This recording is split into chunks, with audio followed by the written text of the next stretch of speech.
I married Daniel without love, and everyone knew it, even if no one said it out loud. On our wedding night, he stood by the window and said, "You can sleep first. I have work tomorrow." I nodded and replied, "Okay." That single word became the pattern of my marriage. Okay meant I agreed. Okay meant I endured. Okay meant I disappeared slowly, without complaint.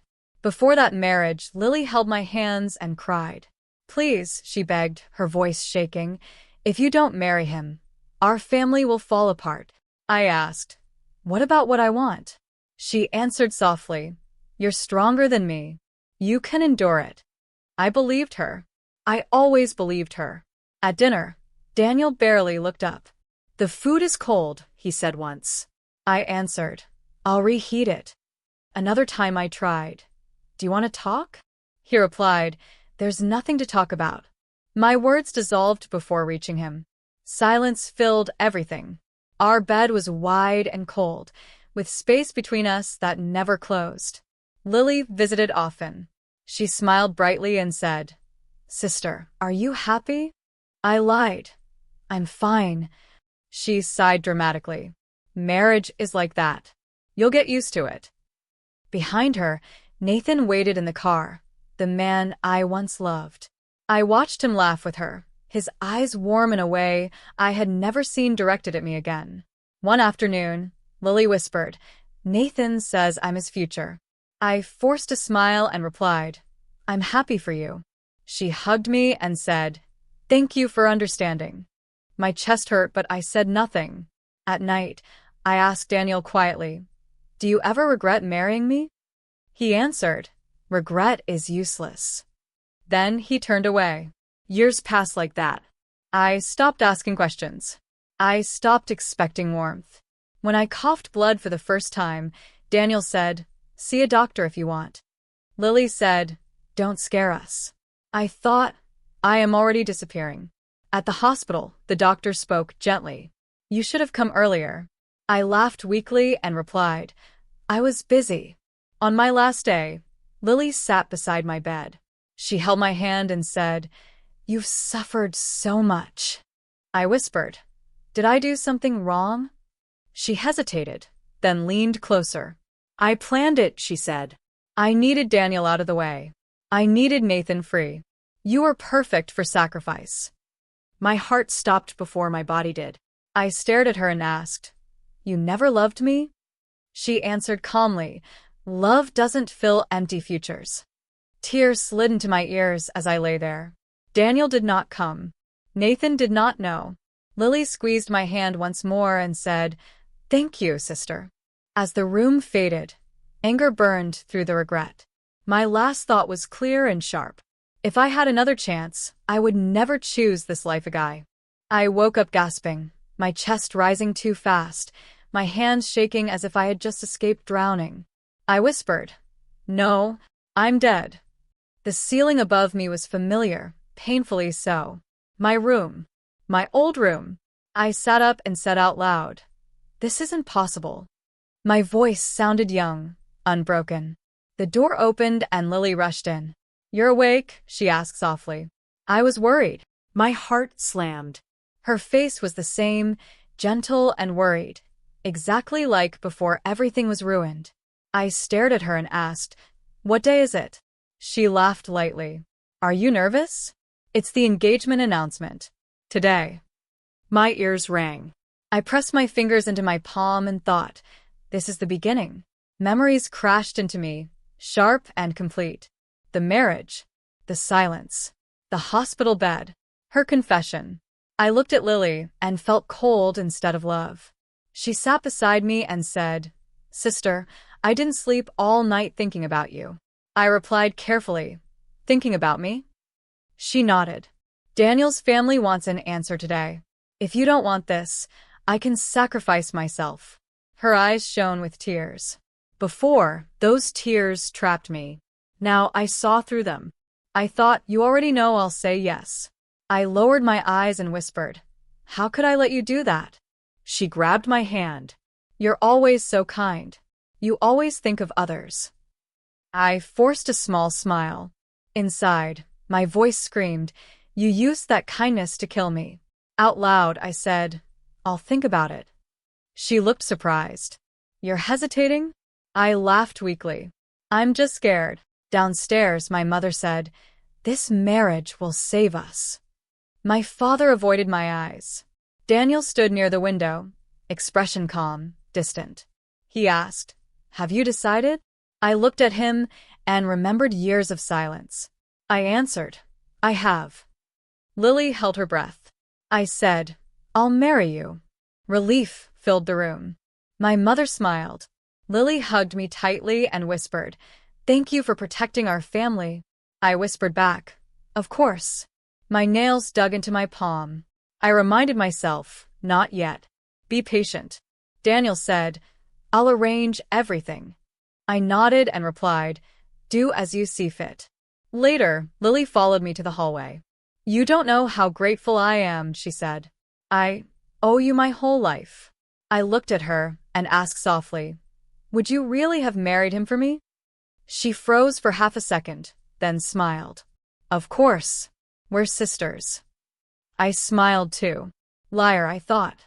When I was alone, I locked the door and slid down against it. My heart was still racing, but my mind was clear. I'm alive, I whispered. I remember everything. Tears ran down, not from weakness, but from fury and relief tangled together. I wiped my face and stood up. I looked at my reflection and said quietly, You won't control me again. I practiced my gentle smile, my obedient voice. I would let her believe I was the same. Inside, I repeated my promise like a vow carved into bone. This time, I will choose my own fate. After the engagement, I became quiet again, exactly how Lily remembered me. When she said, You don't need to do anything now, I'll help you with the preparations, I replied, Thank you. I wouldn't know what to do without you. She smiled, satisfied. I saw pride bloom in her eyes, and I lowered my head so she wouldn't see mine. At breakfast, she said, Nathan invited me to dinner. I paused and asked softly, Just the two of you? She laughed. He likes talking to me. You know that. I nodded. You deserve happiness. She reached across the table and said, You're such a good sister. I thought, good means blind to you.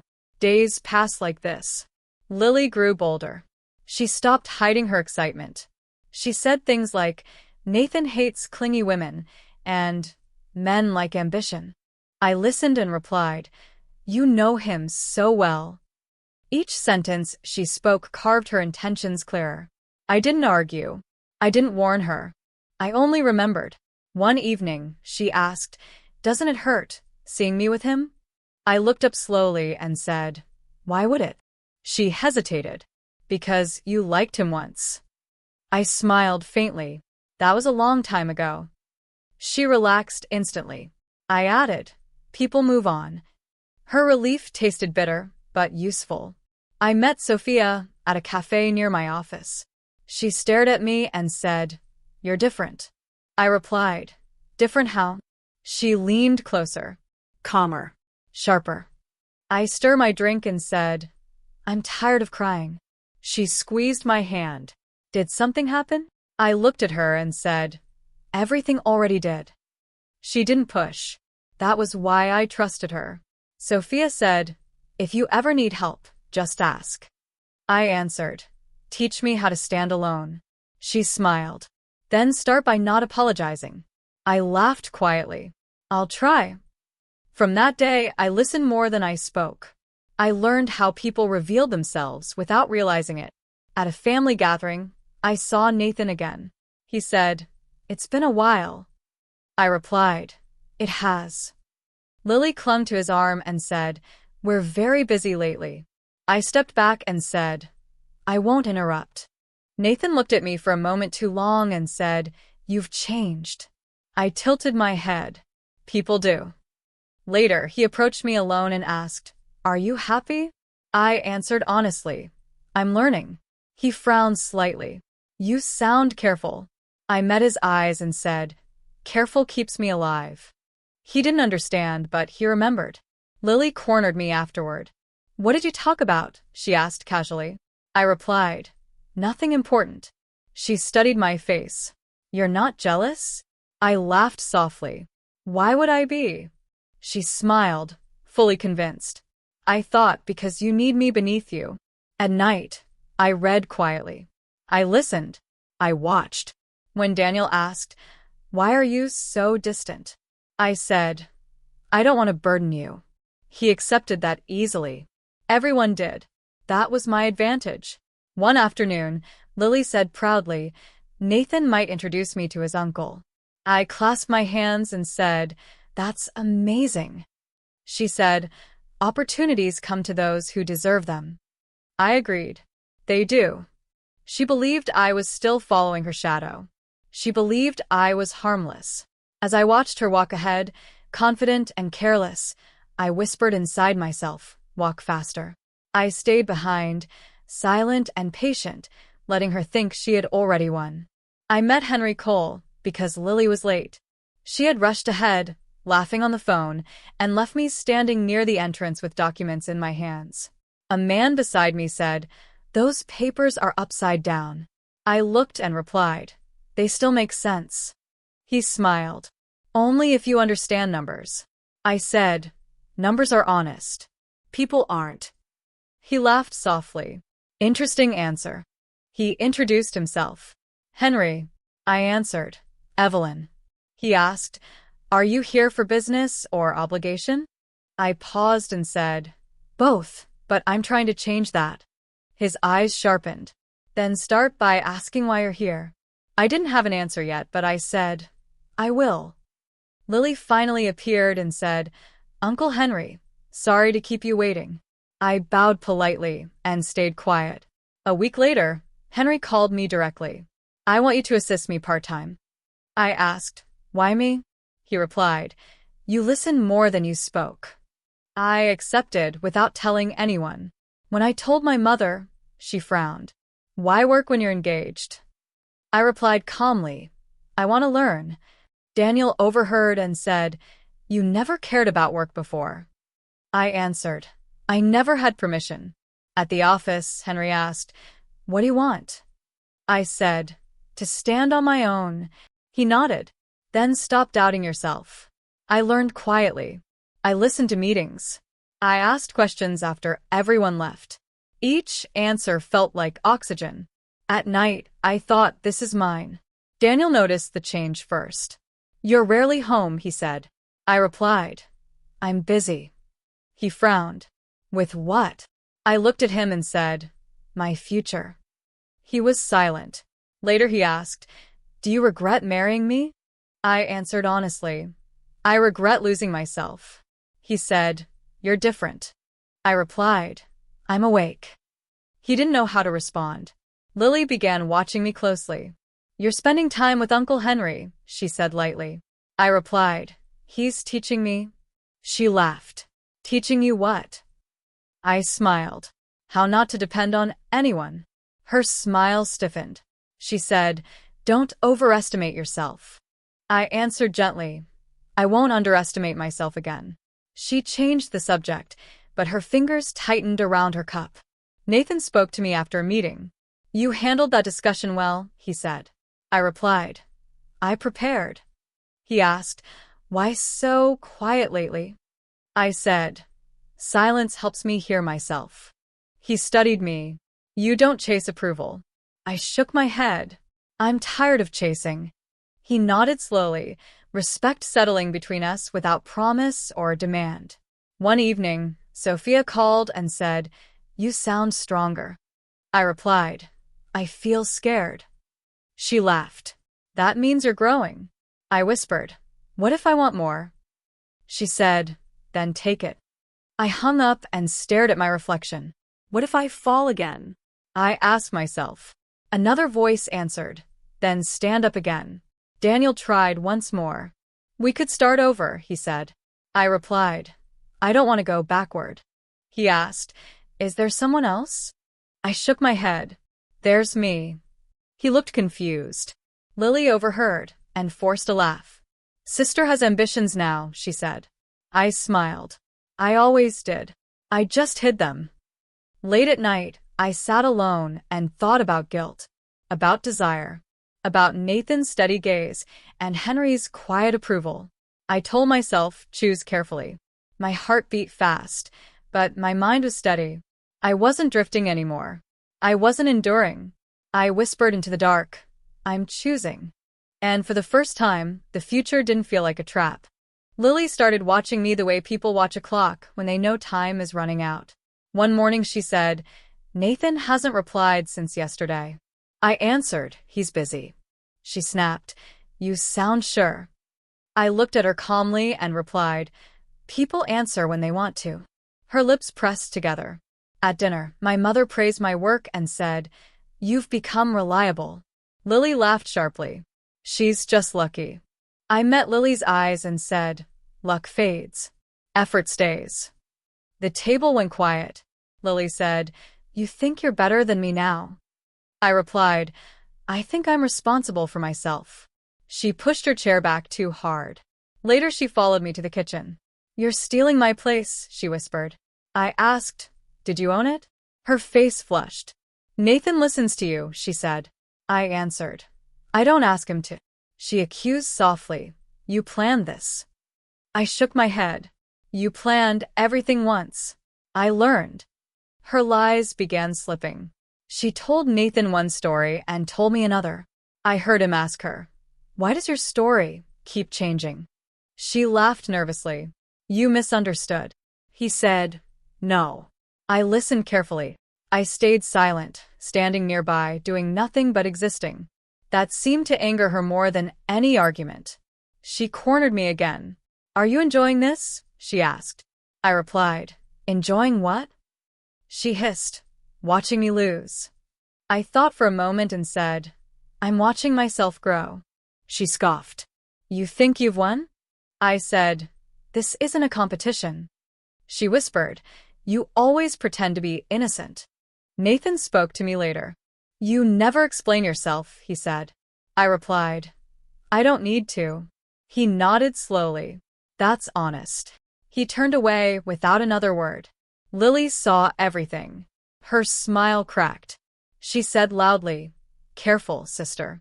Silence can hide bad intentions. I answered gently, or reveal them.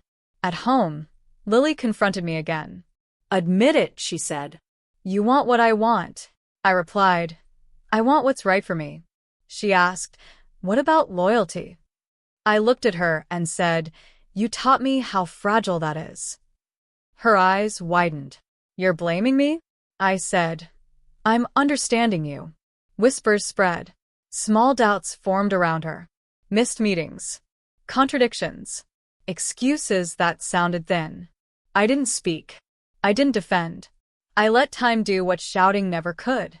When Nathan finally said, I don't trust your words anymore, Lily's face went pale. That night, I sat alone and asked myself, am I cruel? I remembered my first life, my silence, my ending. Another thought answered, or am I fair? I hadn't lied. I hadn't stolen. I had only stepped forward. Lily passed me in the hallway and said quietly, you changed the rules. I replied, no. I stopped playing by yours. She turned away, shoulders tense. For the first time, she walked ahead without confidence. I stood still, breathing evenly. I wasn't chasing. I wasn't hiding.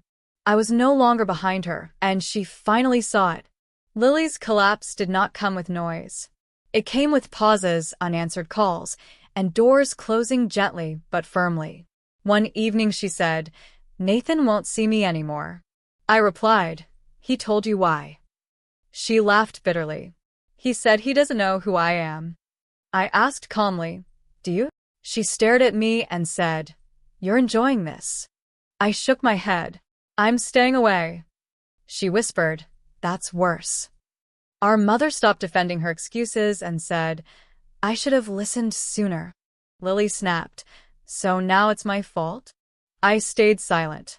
Silence was no longer weakness. It was distance. Daniel came to see me after work. He said, I made a mistake. I answered, you made many. He lowered his voice. I didn't know you then. I replied. You didn't want to. He asked, can we try again?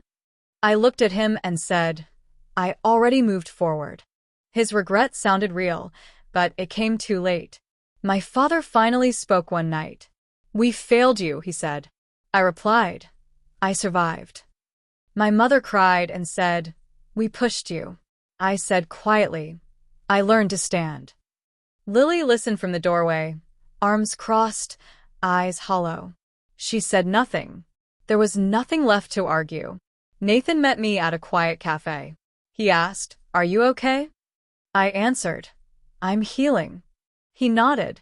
I don't want to rush you. I said, I don't want to be rushed. He smiled gently. Then we'll go slowly. That promise felt heavier than passion and safer than silence. Lily tried once more. She said, I never thought you'd leave me behind. I replied, I didn't leave you. I chose myself. She asked, do you forgive me? I paused and said, I'm not there yet. She swallowed hard. Will you ever be? I answered honestly, I don't know. At home, I packed fewer things than I expected. Memories weighed less when I stopped carrying blame.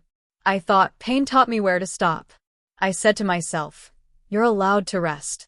For the first time, that felt true. Nathan said, you don't have to explain your past. I replied, I want to. He listened without interrupting. When I finished, he said, you're stronger than you think. I smiled. I had to be. He reached for my hand and waited. I let him. Lily watched us from a distance later. She didn't approach. Regret sat on her shoulders like something heavy she could not put down. I didn't look away, but I didn't move toward her either. That space was my choice. I told myself, I don't need revenge. Life had already answered. I wasn't empty anymore. I wasn't afraid of being alone. I felt safe, not because nothing could hurt me, but because I trusted myself to survive it. As I walked forward, I didn't look back again. Lily's fall was quiet, almost polite, like life was afraid to embarrass her too loudly. One evening she said, Nathan won't answer my calls. I replied, he's been clear. She laughed without humor. He said he can't trust me. I asked, did you ever give him a reason to? She stared at me, then looked away. At dinner, my mother said carefully, we should have treated you both fairly. Lily snapped, so now you blame me? I said nothing. My father cleared his throat and said, we ignored too much. Lily pushed her chair back and said, I was trying to survive. I thought, so was I, but I stayed silent. Later, Lily cornered me in the hallway. You won, she whispered. I replied, this was never about winning. She clenched her fists. You took everything. I answered calmly, you lost trust on your own. She asked, do you feel satisfied? I shook my head. I feel done. Daniel came to see me one afternoon. He stood awkwardly and said, I didn't understand you before. I replied, you didn't try. He swallowed. I miss what we could have been. I looked at him and said, I don't. He asked, is there any chance? I answered, no. He nodded, eyes heavy with regret, and left without arguing. My mother cried that night. We pushed you into that marriage, she said. I replied softly, I don't carry that weight anymore. My father said, you are stronger than we deserved. I answered, I had no choice. Lily listened from the doorway, face pale, pride finally gone. Nathan met me after work and asked, are you afraid to trust again? I thought for a moment and said, I'm afraid to disappear again. He nodded. Then don't. I said, I need time. He replied, I'm not in a hurry. That patience felt like safety, not pressure. Lily tried once more. She said, I never thought you'd walk away from me. I replied, I never thought you'd push me away. She whispered, I was jealous. I asked, was it worth it? She had no answer. That silence was her regret. I packed my things slowly, choosing what to keep. I thought, pain taught me limits. I said to myself, you don't need to explain your survival. My heart felt lighter without anger holding it down. I wasn't forgiving her yet, but I wasn't burning anymore. Nathan said, "You don't owe me perfection." I replied, "I can only offer honesty." He smiled. "That's enough." We walked side by side, not touching, not rushing. For once, I wasn't afraid of where I was going. Lily passed me one last time and said quietly, "I don't recognize my life." I answered, "I finally recognize mine." She looked like she wanted to say more, but regret had already said it for her. That night, I lay in bed and listened to my own breathing. I thought about the girl I used to be and whispered, "You survived." I didn't need revenge. I didn't need apologies. I felt safe, not because nothing could hurt me, but because I trusted myself to endure. For the first time, that was enough. I stood by the window and said to myself, "You're still here." The woman I used to be would have whispered, barely. I touched the glass and replied, "I survived twice." That thought didn't hurt anymore. It steadied me. Nathan asked, "Are you thinking again?" I smiled and said, "I'm remembering." He said, "Do you want to talk about it?" I answered, "I want to close it." He nodded. "Then I'll listen." I said, "In my first life, I believed silence meant peace." He replied, "And now?" I said, "Now I know silence can be surrender." I thought about Lily and said quietly, "I didn't take anything from her." Nathan asked, "Do you still feel guilty?" I shook my head. I reclaimed what I abandoned. He said, "That matters." I replied, "It's everything." Saying it out loud felt final, like sealing a door. My mother called and said, "Are you happy?" I answered honestly, "I'm at peace." She hesitated. "We should have protected you." I said, "I learned to protect myself." My father added softly, "We're proud of you." I replied, "That's enough." For the first time, it really was. Lily didn't call anymore. When I thought of her, I didn't feel anger. I felt distance. I told myself, distance is not cruelty. It was survival, earned the hard way. I said quietly, "I hope you learn." I didn't wait for an answer. Nathan and I walked together one evening. He said, "You don't look back." I replied, "I already did." He asked, "What did you see?" I answered, "A woman who endured because she didn't believe she had options." He said, "And now?" I smiled. "Now I choose." At work, Henry said, "You're ready to lead." I replied, "I'm ready to try." He laughed. "That's the right answer." I remembered the girl who asked for permission to exist and felt a quiet pride. I didn't need approval anymore. That night, I spoke to my reflection. "You don't need to be gentle to be good."